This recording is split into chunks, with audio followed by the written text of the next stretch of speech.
Marilyn.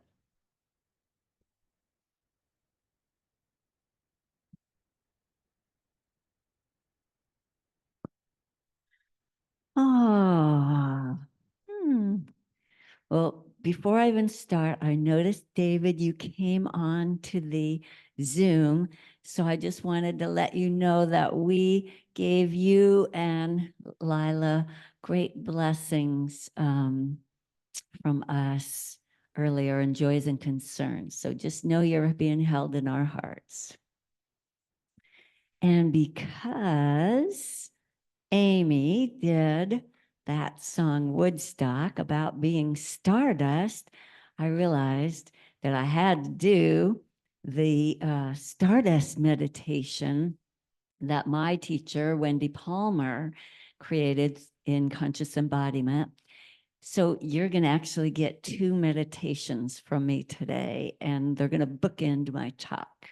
So I'm going to invite you to just go in and be comfy and feel a seat beneath you and imagine just lengthening your spine and imagining little clouds between each vertebra and your ribs. See, this is long, luscious spine. And know that the atoms of our bodies are traceable to the stars that manufacture them in their cores and exploded these enriched ingredients across our galaxy billions of years ago. For this reason, we are biologically connected to every other living thing in the world. We are chemically connected to all the molecules on Earth, and we are automatically connected to all atoms in the universe. We are not figuratively, but literally stardust. And that is a quote from a scientist. So trace back this radiance. As you sit, let your breath soar upward on the inhale, riding the thermal spiral through your body. As you exhale, float downward on that thermal, flowing around your body. Taking a few breaths where you're riding that thermal inhale, soaring upward, exhale, floating downward.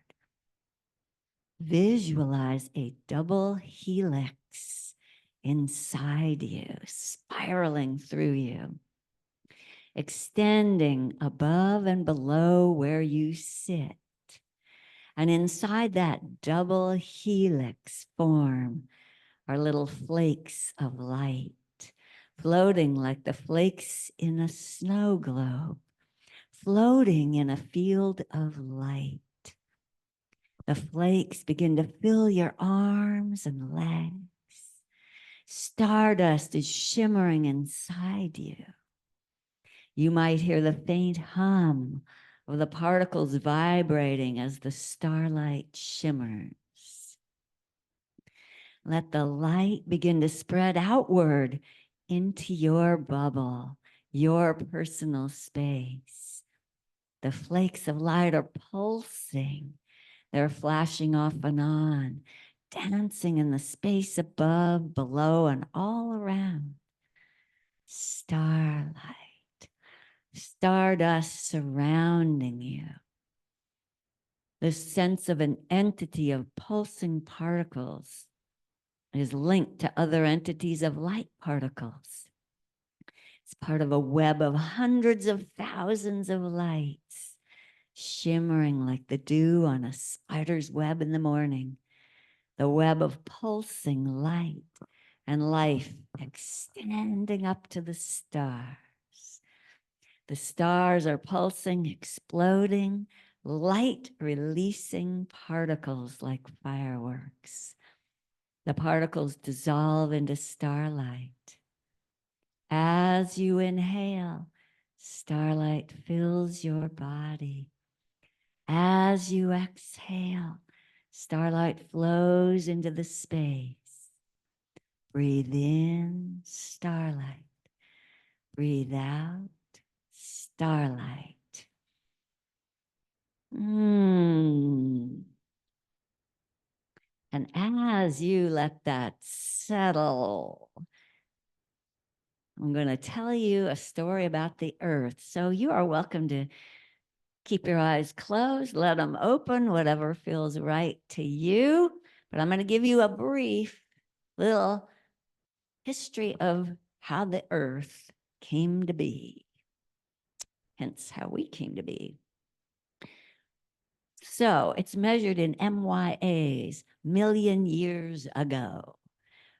4,600 million years ago, after that Big Bang happened, a disk of dust and gas condensed, and its center superheated and became our sun. The outer part, all these particles were smashing into each other and formed small planets. The meteors bombarded these planets, which then made them larger. And that formed our Earth. It was molten iron.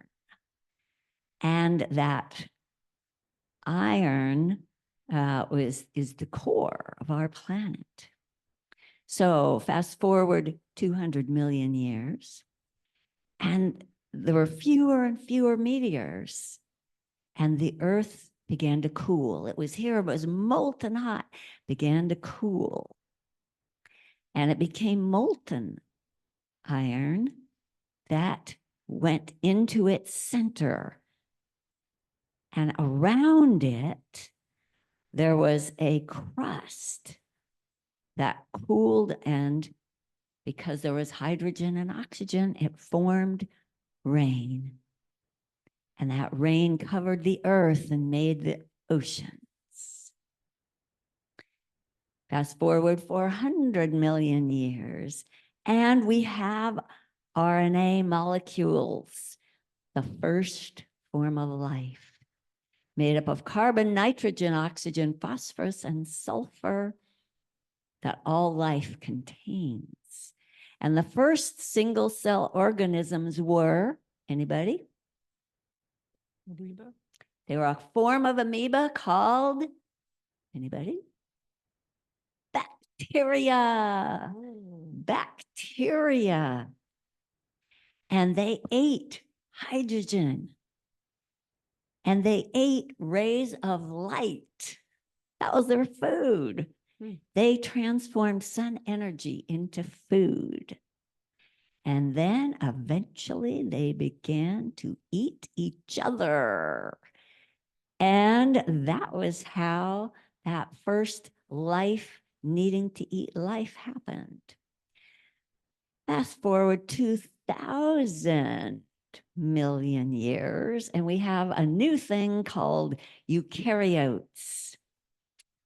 Fast forward another to 540 million years ago, and we had the first earliest plants, fungi, and animals. And fast forward to 225 million years ago, and we had reptiles and mammals. And the earth went to town on diversity. Oh my gosh, the plants and animals, and you can just look out and see them. And that's how diversity got born. So that brings us to diversity. Oh, and I wanted to show you this book. This is where I got the story. From lava to life. Our universe tells our Earth story. Ooh, ooh, ooh. And I left out a lot. That was the condensed version. So in our mission statement, we have a line in there that says, we honor diversity of people, ideas, and spiritual teachings.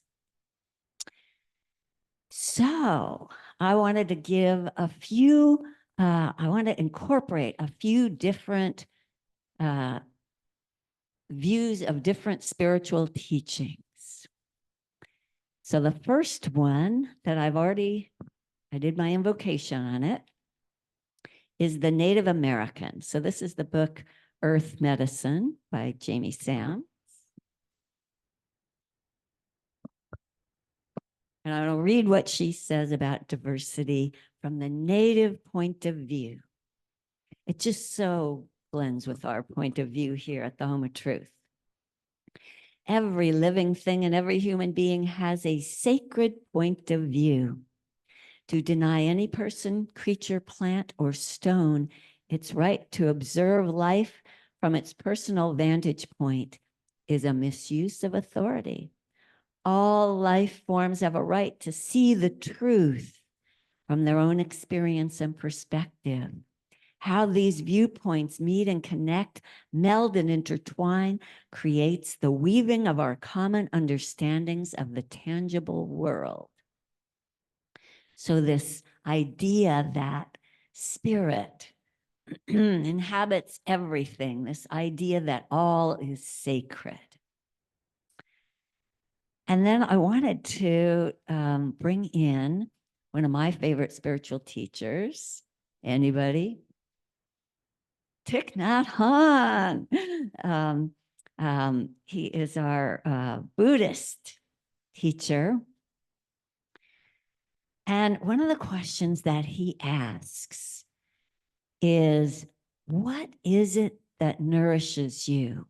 What is it that feeds your spirit and your body and your soul? And so he asks, as you are present in the universe, when you look around, what is it that you see that's beautiful, that nourishes? What is it that you hear that nourishes you? What is it that you might feel or touch? What is it that you might smell or taste that nourishes you? So whenever you are allowing your senses to take in and savor and appreciate anything around you, you are nourishing yourself. You are letting yourself be cradled by the cosmos. And you, because of your gratitude and your appreciation, are cradling the cosmos. So I want to read back to Native. I want to read a Native poem about cradling. Sometimes we're feeling good, and sometimes we might feel wounded. We might be needing more support. So this is a poem, a Native poem. O you of wounded spirits, I offer you a place of rest. Walk among my mountains and climb to the eagle's nest. Come swim amid my oceans or feel my desert's fire. Sit beside running waters to reclaim your heart's desires. Seek my silent forests or walk my open plains. Travel the deepest jungles till you hear my love's refrain. I am always waiting to allow each child to heal, to cradle the wounded spirits and teach them how to feel. I am the Earth Mother who loves without regret, tending all my children who through tears have paid all debts. So this idea of cradling, how do we do it? How do we cradle? And I think one of the ways that I feel is the most powerful and most important is by listening. We recently had a talk, a class by one of our teachers, Rita Renaud. It's called Compassionate Listening. Some of you here took that class. And one of the things she invited us to do is to notice the way that you listen. how is it that you're listening? What are you doing while you're listening? So part of it was just an exploration for ourselves to, what am I doing as I'm listening? So sometimes we might be listening to wait to see what we're going to say next. Or sometimes we might be listening to wait until they're done. Some of you might be doing that now. She done? She done yet? Sometimes you might be listening to go, no, that's not right. You might be doing that too. So there's a way of listening that you're not listening for the person, but what she invited us to do is practice. What would happen if you were listening for that person? If you were listening to really hear what they're saying with your heart, with your full presence. And Randall talked eloquently about that 2 weeks ago. I think it was 2 weeks ago, yeah. Of what a transformational change it can be to consciously listen for somebody else. So I invite you to practice that possibility. What is that like? So listening against somebody is when you're going, no, wrong. I did that better.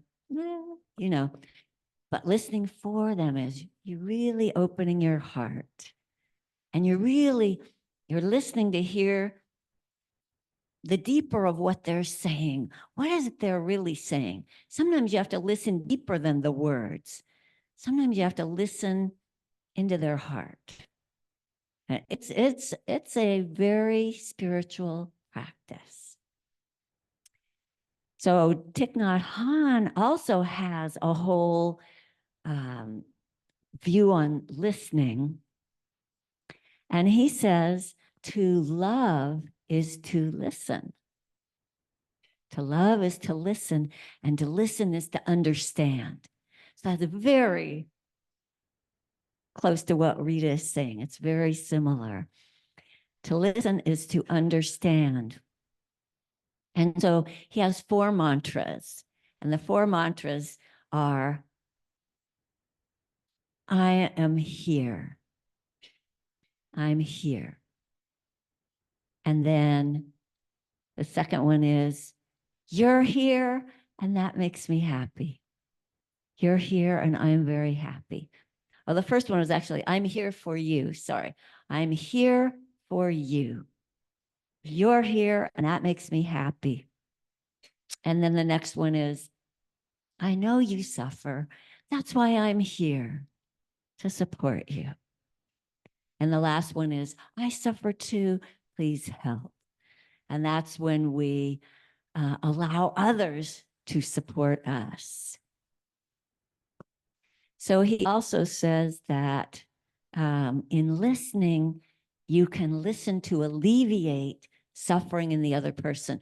Sometimes just having someone hear you is healing without them having to try to offer advice or feedback or whatever, but just to have them listen. And he talks about a Buddhist saint called Avalokiteshvara. Avalokiteshvara is the saint of alleviating suffering. And so part of that process of listening is allowing that person to say whatever they need to say. And that's part of the cradling. When you're really listening, when you're listening with your heart, you're cradling. You're cradling that person. So I want to bring us now to my second meditation.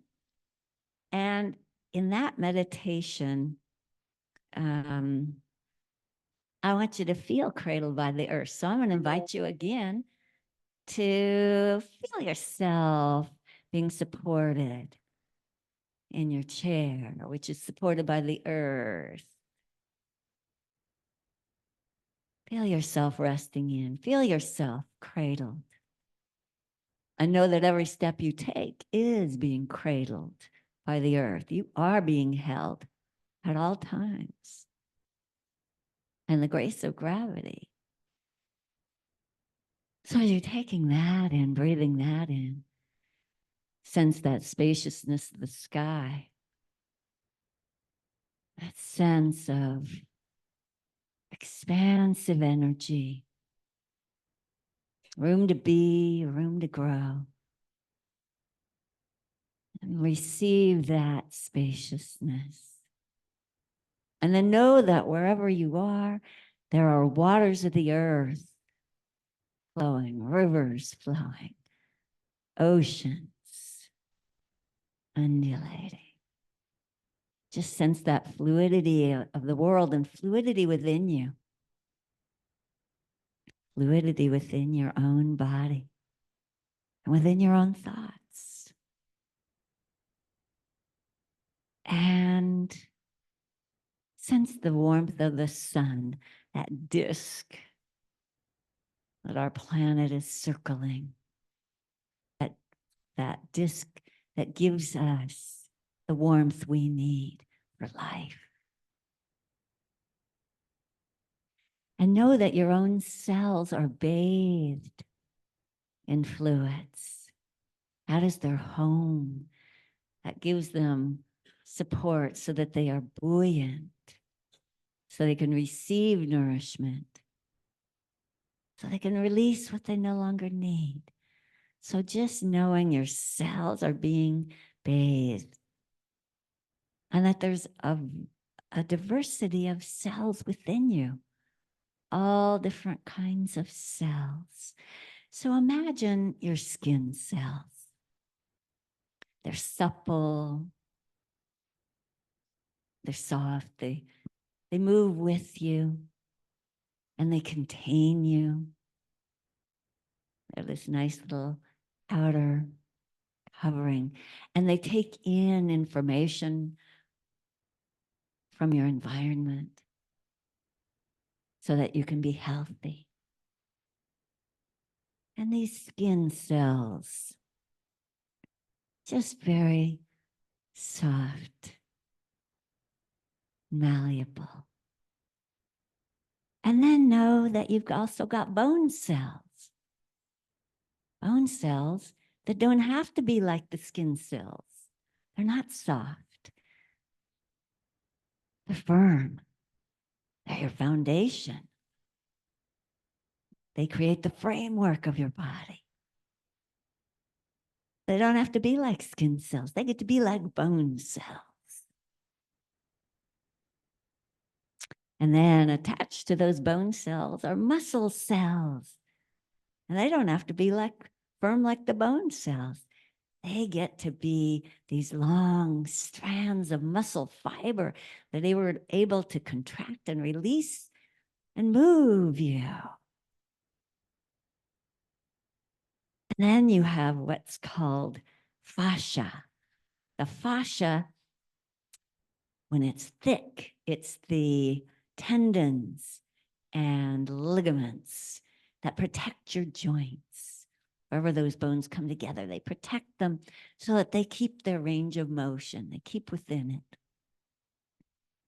And then they actually are, they can be very thin, fine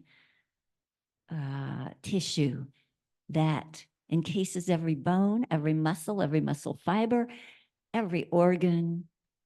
The fascia flows through your body and it integrates your whole body together. It's called connective tissue, and it connects you. It also enfolds every nerve. the communication highway through your body, sending and receiving information. The fascia also enfolds every vessel, all these vessels, 60,000 miles of vessels in your body, bringing you the oxygen and nutrients you need. And it enfolds every organ. All of these cells, all of these tissues, each have their own true nature. Each are their own true self and bring their own gifts. This is the diversity within you. This is the diversity of your own body. And these cells don't have to feel like they have to be like other cells or other cells have to be like them. They are diverse on purpose, for a purpose. And that purpose is your health and well-being. There's mutual support, mutual respect, and mutual love happening in your body right now. The beauty of diversity happening in your body right now. And as you are appreciating and loving that diversity in your own body, you are cradling diversity all around you. You are cradling the cosmos. And the cosmos is cradling you. And for this, we can be thankful and grateful to Spirit, to all that is. And we can say thank you. Blessed be, so it is. And as you come back into presence here, you can just have that sense that diversity is everywhere in the world and how to savor it, how to recognize it, how to cradle it. And this is, in a way, you turning yourself around, because as you turn yourself around, you're turning the world around. And in a minute, we're going to sing about that. But thank you all for bringing your listening here. Thank you.